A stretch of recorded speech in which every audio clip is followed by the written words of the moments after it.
नमस्कार, स्वागत आप सभी का यूट्यूब चैनल नॉलेज टीवी। सभी हरियाणा वासियों के लिए 12 बड़ी काम की खबरें, घोषणा, ऐलान। क्या है पूरी अपडेट, आइए देखते हैं।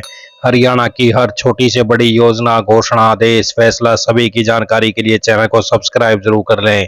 तो चलिए देखते हैं अभी अभी हरियाणा से 12 बड़ी खबरें, घोषणा, ऐलान। पहली बड़ी घोषणा, हरियाणा सरकार ने पंचायती भूमि पर वर्षों से निवास कर रहे परिवारों को बड़ी राहत दी है। अब पंचायत भूमि पर बने पात्र आवासों को कानूनी स्वामित्व यानी मालिकाना हक प्रदान करने के लिए समाधान पोर्टल के माध्यम से ऑनलाइन आवेदन प्रक्रिया शुरू कर दी गई है। इस पहल से लोगों को अब अपने ही घरों का वैध मालिकाना अधिकार आसानी से मिल सकेगा। इस योजना के तहत केवल उन मकानों का नियमितीकरण किया जाएगा जो जो वर्ष 2004 से पहले पंचायत भूमि पर बने हैं और जिनका क्षेत्रफल अधिकतम 500 वर्ग गज तक है। 5 चरणों में मिलेगी डिजिटल ओनरशिप। समाधान पोर्टल पर ऑनलाइन आवेदन और जरूरी दस्तावेज अपलोड करना। संबंधित ग्राम पंचायत द्वारा आवेदन का सत्यापन। अधिकारियों द्वारा मौके का निरीक्षण कर ऑनलाइन रिपोर्ट दर्ज करना। मुख्यालय स्तर पर आवेदन को स्वीकृति। पोर्टल के माध्यम से आवेदक को डिजिटल स्वामित्व प्रमाण पत्र जारी करना। तो आवश्यक दस्तावेज में ऑनलाइन आवेदन करते समय आवेदक के पास फैमिली आईडी, आधार संख्या और ओटीपी, सत्यापन के लिए मोबाइल नंबर होना जरूरी है। जिला परिषद के सीईओ ने पात्र नागरिकों से आह्वान किया कि वे निर्धारित प्रक्रिया के अनुसार समय पर आवेदन करें। आवेदन सफलतापूर्वक जमा होने पर आवेदक को एसएमएस के माध्यम से सूचना भी तुरंत प्राप्त होगी। हरियाणा के राजकीय विद्यालयों में अगस्त महीने के अवकाश इस प्रकार रहेंगे। 2 अगस्त रविवार, 8 अगस्त दूसरा शनिवार, 9 अगस्त रविवार, 15 अगस्त स्वतंत्रता दिवस, 16 अगस्त रविवार, 23 अगस्त रविवार, 28 अगस्त रक्षाबंधन शुक्रवार, 30 अगस्त रविवार। तो इतने दिन बंद रहेंगे, इतने दिन अवकाश रहेगा। अगस्त महीने में हरियाणा राजकीय स्कूलों के अवकाश की सूचना जारी कर दी गई है। आइए अगली बड़ी घोषणा देखते हैं। प्रदेश में जमीन जायदाद की रजिस्ट्री प्रक्रिया को और पारदर्शी व आसान बनाने के लिए सरकार पेपरलेस रजिस्ट्री पोर्टल में नए अत्याधुनिक फीचर जोड़ने जा रही है। अगले सप्ताह तक लागू होने वाले अपडेट के बाद आवेदकों को रजिस्ट्री का स्टेटस, फीस, रसीद और अपॉइंटमेंट की जानकारी मोबाइल मैसेज और ईमेल के जरिए मिलेगी। रजिस्ट्री पूरी होने के बाद दस्तावेज भी ऑनलाइन लिंक के माध्यम से डाउनलोड किए जा सकेंगे। इससे बिचौलियों की भूमिका कम होगी और फर्जीवाड़े पर रोक लगेगी। नए सिस्टम से ऑटो मोड इंतकाल प्रक्रिया में आने वाली तकनीकी दिक्कतें भी दूर होंगी और रजिस्ट्री के साथ ही इंतकाल दर्ज होने की प्रक्रिया तेज हो जाएगी। तो ये होंगे बड़े बदलाव। कोई एक्स्ट्रा डॉक्यूमेंट नहीं लगेगा। आपत्ति के समय अब अतिरिक्त कागजात नहीं मांगे जाएंगे। खसरा नंबर से छूट। पुराने शहर के क्षेत्रों में खसरा नंबर की अनिवार्यता खत्म होगी। Self attachment. नागरिक आपत्ति के दौरान खुद दस्तावेज संलग्न कर सकेंगे। Single ownership. यूएलबी क्षेत्रों में एकल स्वामित्व होने पर शेयर एक एक रेशियो में स्वतः माना जाएगा। डिफॉल्ट शर्तें। डीड के लिए नियम व शर्तें पहले से तय होंगी। Barcode printing. डीड पर बारकोड होगा जिससे उसकी प्रामाणिकता जांच की जा सकेगी। NOC print. एनओसी नंबर अब सीधे डीड पर ही प्रिंट होकर आएगा। तो तहसील पोर्टल पर जुड़ेंगे नए फीचर। पेपरलेस रजिस्ट्री करना होगा आसान। आइए अगली बड़ी घोषणा देखते हैं। एचटेट रिजल्ट से बड़ी अपडेट। हरियाणा विद्यालय शिक्षा बोर्ड द्वारा 4 और 5 जुलाई को आयोजित की गई एचटेट के परिणाम का इंतजार कर रहे करीब 2,33,000 अभ्यर्थियों के लिए राहत भरी खबर है। तो सूत्रों के अनुसार 15 अगस्त तक आपका रिजल्ट जारी होने की पूरी संभावना है। बोर्ड प्रशासन ने आपत्तियों से निपटारे के बाद जल्द परिणाम घोषित करने की तैयारी पूरी कर ली है। साथ ही देरी से चल रही परीक्षाओं के ढर्रे को बदलते हुए बोर्ड इसी साल एचटेट 2026 की परीक्षा शेड्यूल भी जारी कर देगा। तो ये बड़ी अपडेट। 15 अगस्त तक रिजल्ट जारी हो जाएगा। अंतिम चरण में है तैयारी। इसी साल एचटेट 2026 का शेड्यूल भी जारी कर दिया जाएगा। ये अगली बड़ी घोषणा देखते हैं। HSSC CET update. हरियाणा युवाओं के लिए बड़ी खुशखबरी। हरियाणा सीईटी पास 9,000 रुपए स्कीम। 1 नवंबर से सीईटी पास युवाओं को मिलेगा मानदेय।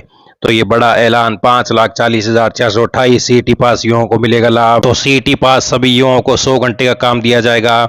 यदि 2 साल तक स्थायी रोजगार नहीं मिलता तो सक्षम युवा योजना के तहत मानदेय भत्ता दिया जाएगा। 1 नवंबर 2026 से मिलना शुरू हो जाएगा। 5,40,480 सीईटी पास युवाओं को इसका सीधा लाभ मिलेगा। आइए अगली बड़ी घोषणा देखते हैं। यूपीएससी और एसएससी की भर्ती प्रक्रिया को आसान बनाने के लिए कई बदलाव किए जा रहे हैं। इस बारे में कार्मिक राज्य मंत्री ने संसद में जानकारी दी है। तो एसएससी में बड़े बदलाव। भर्ती 6 से 8 महीने में संभव होगी। भर्ती चक्कर पहले 15 से 18 महीने का होता था, अब इसे घटाकर 6 से 8 महीने कर दिया है। कई भर्तियों में परीक्षा के चरण कम किए गए हैं। ई डोसियर प्रणाली लागू की गई जिससे डॉक्यूमेंट का डिजिटल और तेज वेरिफिकेशन संभव हुआ।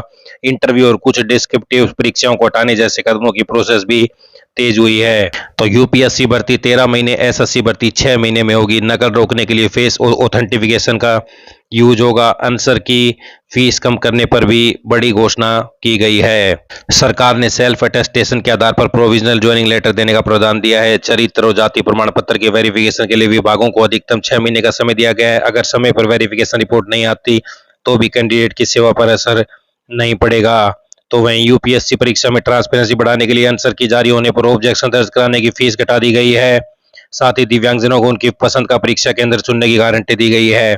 आइए अगली बड़ी घोषणा देखते हैं। शहरी क्षेत्रों में अब लोगों को प्लाट के आकार, कारपेट क्षेत्र, कलेक्टर दर और फ्लोर फैक्टर के आधार पर संपत्ति कर चुकाना होगा। महिलाओं के नाम पंजीकृत मकान प्लाटों पर 1/4 संपत्ति कर माफ किया जाएगा। इसी तरह नगर पालिकाओं की सीमा में स्थित गांव के लालडोरा क्षेत्र में स्थित मकानों को कर में 75% छूट मिलेगी। प्रदेश सरकार ने 13 साल बाद प्रॉपर्टी टैक्स के नियमों में बदलाव किया है। तो महिलाओं के नाम पंजीकृत मकानों और प्लाटों पर 1/4 संपत्ति कर माफ। 13 साल बाद बदले नियम। आकार, कारपेट, कलेक्टरेट और फ्लोर फैक्टर से तय होगा टैक्स। 1 महीने तक पुराने नियमों के अनुसार टैक्स चुकाने का विकल्प। नई अधिसूचना जारी होने के बावजूद 1 महीने तक संपत्ति मालिकों को वर्ष 2013 की पुरानी व्यवस्था के तहत टैक्स जमा करने का विकल्प दिया है। जिन लोगों ने पहले ही वित्त वर्ष 2026-27 का टैक्स जमा कर दिया है, उन पर नई व्यवस्था का तत्काल प्रभाव नहीं पड़ेगा। वित्त वर्ष 2025-26 और उससे पहले के बकाया कर एवं ब्याज पर भी नई नीति का कोई असर नहीं होगा।